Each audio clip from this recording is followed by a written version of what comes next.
Tank. Eric here, one half of the Think Tank. I know I was gone for the last couple of weeks, but I assure you I am back. Hopefully you didn't miss me too much. All right, today's topic is kind of a cool topic in my opinion. So it involves family banking. I know we've talked about family banking. If you look back to episode 15, Brian did a great piece on episode on some of the nuances of how to set up a banking system, some tools to use to implement one. Again, check that out. This is going to be more conceptual, and I want to show you that, number one, this isn't something that we just created out of thin air. This isn't a new idea, and this is, in fact, something that family dynasties, some of the well-known family dynasties have used to, like the Rothschilds, like the Rockefellers, to perpetuate their wealth. And you can do the same thing. That's the great thing about this. You can do the same thing. You've put in place a banking policy, and you can create a family banking system around it. So let's talk about one of the ways that these families have been able to do that. So first, I want to talk about, contrast two different families and what to do and what not to do. So let's get started. We have the Vanderbilts and we have the Rothschilds. Let's start with the Vanderbilts. Cornelius Vanderbilt died in 1877. He amassed a bunch of wealth from his railroad days. He was a railroad magnate, and he was able to give a portion of his money, I think it was like $1 million, to Vanderbilt University, which we know today. And he gave a little over $100 million to his family. Okay, and so 92 years later, there was a family reunion, and when asked how many millionaires were amongst them, there were zero millionaires amongst the Vanderbilt family. Okay, so let's contrast that with Rothschild. Now, Amschel Rothschild was a banker. He amassed a lot of wealth, not nearly as much as Vanderbilt, but both these guys had Bill Gates type of money for their time. Let's just put that out there. Now, Rothschild, though, he had some rules.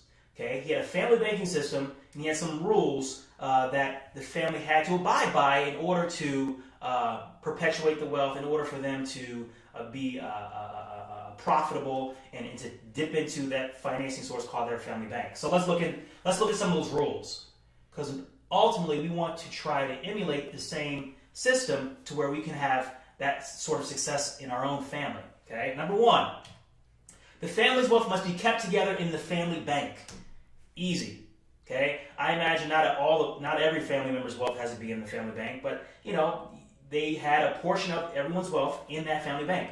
If you wanted access to it, again, you had to have some skin in the game, so to speak, in the family bank. Now, I imagine they might have had a few head members of this bank who made the decisions on whether or not, who got money for what, but family's wealth must be kept in the family bank. Number two, the family can take a loan anytime, but the loan must be repaid with interest and with life insurance coverage. Let's dig into this a little bit more, because I think this is an extremely important one here.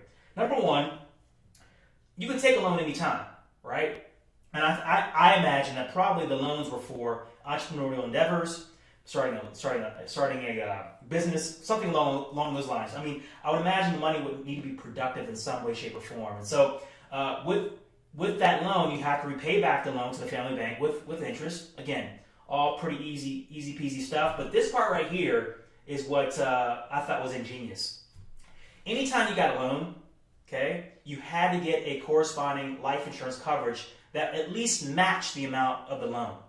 So should you pass away and you had a loan outstanding, that money, that life insurance coverage has already been earmarked for as the beneficiary being the family banking system. I imagine it's a trust of some sort.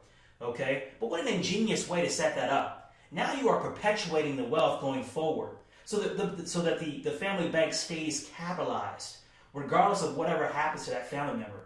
Again, ingenious. You can easily do that with any system that you set up in your own family. All right, last but not least, number three, the family must meet once a year to share lessons learned. If not, they're out of the family banking system. I think this one is just as important as all the other two, because the fact of the matter is the Vanderbilts didn't do this, right? The Vanderbilts essentially squandered their wealth. Why? Because all of them were essentially trust fund babies, if you will. The values weren't passed along with the money.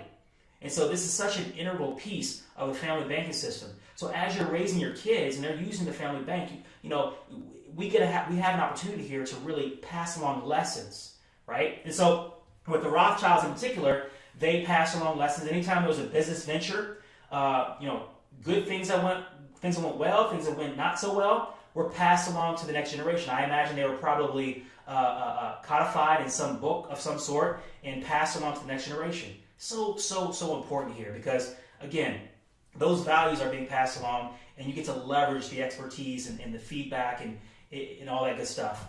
So very important. The bottom line is the Rothschilds, unlike the Vanderbilts, the Rothschilds have between $1 and $100 trillion of wealth in our world system today. No one knows for sure, but it's a heck of a lot. So there you have it.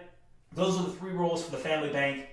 I suggest if you want to really build a family banking system, follow these 3 rules, and again, pat yourselves on the back because you've taken the first initial steps. Most people would not.